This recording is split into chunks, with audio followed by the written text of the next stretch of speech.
अच्छी बोली बोलोगे तो अच्छे अमल की तौफीक अल्लाह तुमको देगा, और अच्छी बोली बोलोगे तो अल्लाह तुम्हारे गुनाहों को माफ़ कर देगा।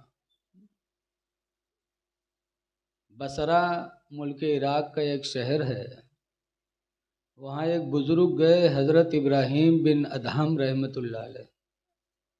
तो बसरा के लोग जमा हो गए। जैसे आज बरेली शरीफ से हुजूर असजद मियाँ आ जाएं तो कितनी भीड़ होगी, बोलो। अमीन मिल्लत आ जाएं मारहरा शरीफ से तो कितनी भीड़ होगी। बसरा में इब्राहीम बिन अदहम गए तो लोग जमा हुए। फिर उन लोगों ने एक सवाल किया कि हुजूर एक बात बताइए। कहा बोलो। कहा हम लोगों की दुआएं क्यों नहीं कबूल होती? बीमारी में मुब्तला हैं, दुआ करते हैं। आवाज़ ज़रा सही करो भैया, बहुत ज़्यादा न बढ़ाओ और इको बंद कर दो। बसरा के लोगों ने कहा कि हम लोग बीमार होते हैं, दुआएं कर। इको भी बंद कर दो, आवाज़ बहुत न बढ़ाओ कि सीटी मारे। बसरा के लोगों ने कहा कि हम लोग दुआ करते हैं, दुआएं कबूल नहीं होती। बीमारी में मुब्तला हैं, दुआ मांगते, बीमारी से निजात नहीं मिलती। गरीबी में मुब्तला हैं, गरीबी मुहताजी से निजात नहीं मिलती। हमारी दुआएं क्यों नहीं कबूल होती? तो इब्राहीम बिन अदहम ने जवाब दिया था। आज भी बहुत से लोग कहा था कि हमारे लोगन दुआ नहीं कबूल होती थी, मौलवी मौलाना का करते हैं, इनके दुआ काहे नहीं कबूल होती? तबीज बनावे वाले एक से एक मोक्किल पाले हैं, कहा था उनका तो मिनटों सेकंडों मुड़ाई देवे। वो का करत? क्यों नहीं कुछ लग रहा है? इब्राहीम बिन अदहम ने कहा था दुआ कबूल न होने की पहली वजह यह है कि खुदा की रोजी खाते हो और खुदा का शुक्र अदा नहीं करते। वाह वाह वाह वाह, क्या बात। तरह तरह की अल्लाह नेमतें दे रहा है, खा रहे हो और खुदा का शुक्र अदा नहीं करते, तो तुम्हारी दुआओं को कैसे कबूल करेगा?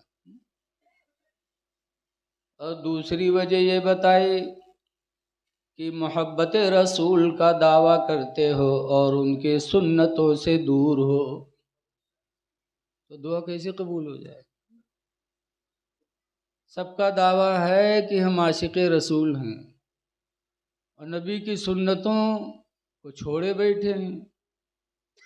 और तीसरी वजह यह है कि कुरान पढ़ते हो और कुरान पर अमल नहीं करते। सिर्फ आज तो कुरान हम लोगों के लिए रस्म है। कोई से पूछो कुरान पढ़ा तो कहीं हाँ जरा रोज 2 पारा पढ़ी थे। कोई से पूछो कहीं है रमज़ान में 5 ख़त्म हमारे भाई हैं। अरे कुरान ख़त्म तो किया लेकिन कुरान पर अमल भी किया। उसी कुरान में अल्लाह फरमाता है ईमान वालो अल्लाह से डरो, सच्ची बोलियां बोलो।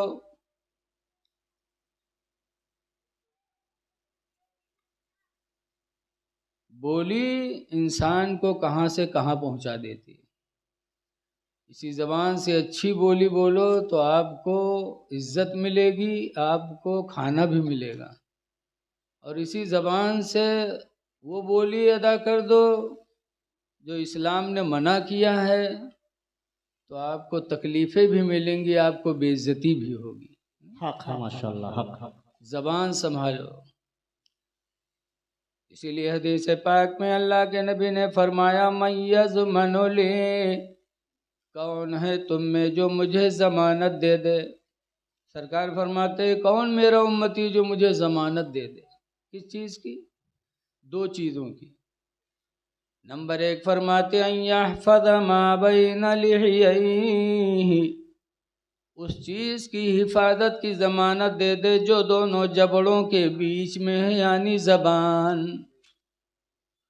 हुजूर कहते हैं मेरा कौन उम्मती है जो मुझे ज़मानत दे दे कि अल्लाह के रसूल में अपनी ज़बान को बुरी बातों से बचाऊंगा।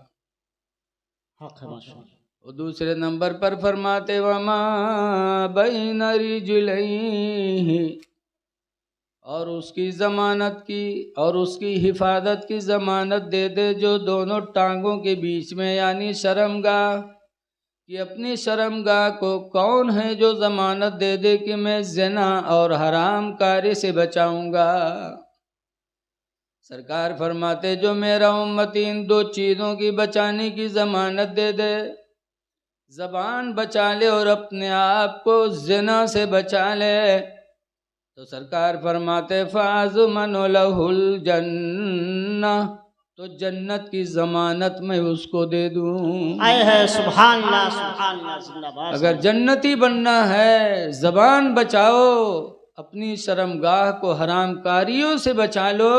जन्नत बचाना बहुत आसान।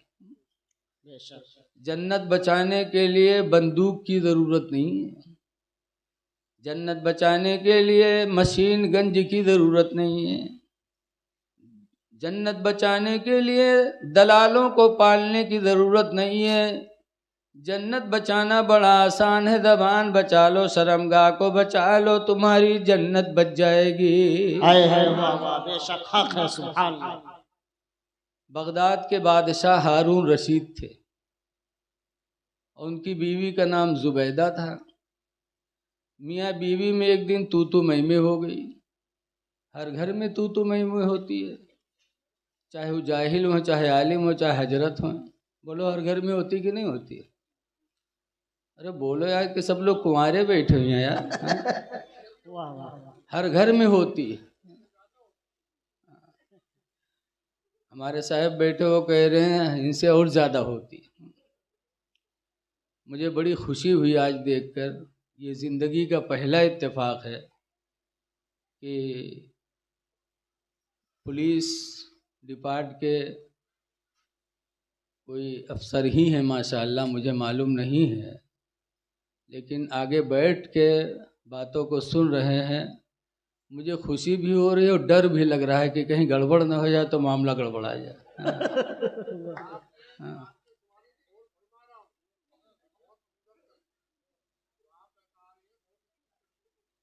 माशाअल्लाह माशाअल्लाह, क्या बात। बगदाद के बादशाह हारून रशीद थे, बीवी का नाम जुबैदा था। दोनों में तू मैमे हो गई। जब मियाँ बीवी में तू मैमे हुई तो जुबैदा को जलाल आया। जुबैदा ने कहा हर जा जहन्नमी। आज भी औरतें मेहरबान कहीं, आज भी औरतें मर्दन का हड़काए दे था। जैसे सुबह हुई तो कहीं आज हमारे पेट पी रहा था, आज हम कुछ न बनाए पे, जाओ वारे होटल पर चाय पी ली हो। वो चला जाए चाय पी होटल पर काम करी, बाद में अपना कहीं हलवा पराठा बना के खाई हैं, तो क्या मोहल्लम घूम घूम पंचायत करी हैं, हंसी हैं, खेली हैं। और जब शाम हुई जनिए कि हमरे आदमी के आवे के टाइम हो गया है, बस मुँह कुप्पा तना फुला घर में बैठ गई। अब वो जब बाहर से लौटी घरे आई तो ना अब्बक देखी ना अम्मक देखी। वो माँ बाप जिसके लिए मेरे पैगंबर ने फरमाया मन नज़रा वजहल वालिदैनि नज़रत रहमा, जिसने अपने माँ बाप के चेहरे को मोहब्बत की नज़र से देखा, रहमत की नज़र से देखा, और रहमत का ताल्लुक दिल से होता है। जिसने माँ बाप का चेहरा रहम से देखा तो दूर फरमाते फ़कतब अल्लाहु लहू बिकुल्ली नज़रतिन हज्जतम मबरूरा, तो अल्लाह ताला देखने वाले को हर नज़र के बदले में एक हज मकबूल का सवाब अता फरमाएगा। सुभान अल्लाह सुभान अल्लाह सुभान अल्लाह। हर नज़र के बदले में। सहाबे किराम ने कहा लौ नज़रा फी कुल्ली यौमी मियता मर्रा, अल्लाह के रसूल अगर कोई रोज़ाना अपने माँ बाप को दिन भर में 100 मरतबा देखे तो हुज़ूर फरमाते नाम, हाँ, अल्लाहु अकबर व अतियबो, अल्लाह बहुत बड़ा है, अल्लाह पाक है, मजबूर नहीं है। अगर 100 मरतबा तुमने दिन भर में रहमत की निगाह माँ बाप पर डाले तो अल्लाह ताला दिन भर में तुम्हें 100 हज का सवाब अता फरमाएगा। बेशक सुभान अल्लाह सुभान अल्लाह। लेकिन आज का नौजवान अफसोस है, बाहर से लौटेगा तो माँ बाप को नहीं देखेगा, न बिटिया न लड़का न भाई न बहन। ऐते आवत फौरन पूछी गुडुआ कम्मी कहाँ गई, बस उसके लिए कयामत आ जाता है, कहाँ गुडुआ कम्मी। और बाहर नहीं पहन तो घर में घुसे, और घर में गए ढूंढे पैबो के तो वहाँ मुँह कुप्पत ना फूला है। बड़ी हिम्मत के हाथों लगे इसके, क्या बात गुडुआ कम्मी भाग हटता, इतनी जोर से हड़कावा था लेकिन नौजवानन का गुस्सा नहीं आवा। तब वो कहे कि का बात गुडू कम्मी काहे गुस्सा था, का बात बताइए तो। सुन तोर भैया हमका गाली दी से या तो भैवक ले करो या हमका ले करो। गाली दी से लाव लाठी कहाँ है बताओ। दिन भर काम किया, शाम को थका मांदा आया तो चुड़ैलिन ने लाठी पकड़ा दिया। अब भाई पे लाठी चला रहा है बीवी के चक्कर में। ए भाइयों पे लाठी चलाने वाले, भाइयों को तंग करने वाले, बीवी की चक्कर में अपने खुदा का फरमान सुनो। कुरान पढ़ते हो, कुरान पर अमल नहीं। अल्लाह कुरान हकीम में फरमाता है सना शुद्ध दूध कभी अखी का, ऐ मेरे बंदे मैंने तेरे बाजुओं को ताकत दी है भी अखी का, तेरा भाई पैदा करके। आए हैं सुभान अल्लाह। जब भाई होता है तो इंसान का बाजू मजबूत होता है। बेशक सुभान अल्लाह। अगर 7-8 भाई होते हैं तो मोहल्ला में उन्हीं की चलती है कि कई भाई हैं इनसे मत भी बोलना। हमारे यहाँ रुपईडीहा बॉर्डर पे गांव है रंजीतवा, वहाँ एक कबड़िया बिरादरी के मुल्ला हैं, उनके 18 लड़का हैं। तो गंवा भर उनका डरा थे, कहते हैं मुल्लवस न बोले रहे नहीं 18 लाठियाँ यहीं के लग से। बताओ भाई को भाई से ताकत मिलती है। बहरहाल जुबैदा हारून बादशाह बीवी थी जुबैदा हारून की, तू तो मैं हुई तो जुबैदा ने कहा हट जा जहन्नमी। तो हारून को गुस्सा आया तो गुस्से में कहा अगर मैं जहन्नमी हूं तो तुझे तलाक है, तलाक है, तलाक है। आज भी मर्दों को गुस्सा आता है तो यही बम दागते हैं, कुछ नहीं पहन बस तलाक दे दिया। ऐ लोगों तलाक न दो। निकाह करना तो मेरे नबी की सुन्नत है लेकिन तलाक देना मेरे नबी की सुन्नत नहीं है। बेशक तुम सुन्नी मुसलमान हो, दावा है मोहब्बत रसूल का, अपनी बीवियों को तलाक देते हो। सरकार ने कभी तलाक नहीं दिया। सरकार की 11 बीवियां थीं, सबके लिए महल नहीं थे, खजूर के पत्तों के झोपड़े थे सबके लिए अलग अलग। 11 बीवियों में सबसे ज़्यादा बूढ़ी थी जिनका नाम था हजरत सौदा रदी अल्लाह अन्हा, बहुत बूढ़ी थी। किसी दिन उनके हुजरे में जाकर किसी ने लगा दिया कि रसूलुल्लाह ने तुम्हें तलाक दे दिया। जैसे सुना एक चीख निकली सौदा के मुंह से और रोकर बेहोश हो गई। अल्लाह के रसूल तशरीफ लाए, देखा क्या हुआ सौदा।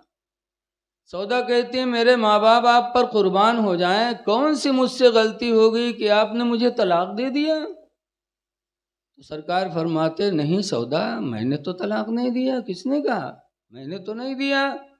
सौदा के चेहरे का गम फौरन खुशी से बदल गया। आए सुभान अल्लाह। क्यों?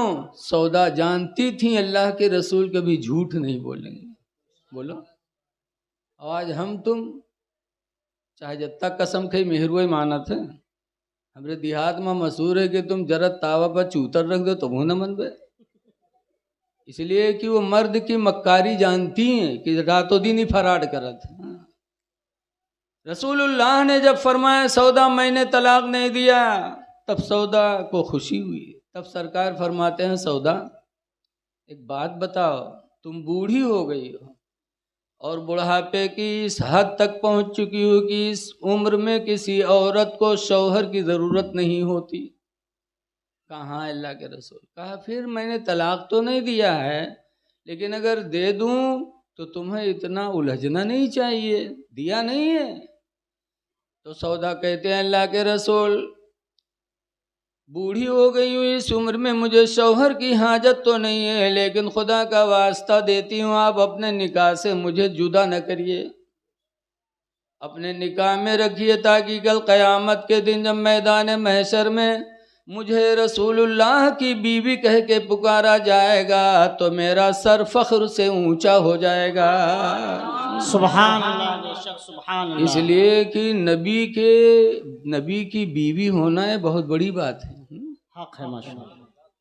जिन औरतों को रसूलुल्लाह का दामन मिल गया, जो उनके निकाह में आ गई, उनका दर्जा इतना बुलंद कि अल्लाह कुरान में फरमाता या निसा अन्नबी, ऐ नबी की बीवियो, लस्तुन्ना का अहदिम मिनन निसा, हरगिज़ तुम्हारी तरह दुनिया की कोई औरत नहीं हो सकती।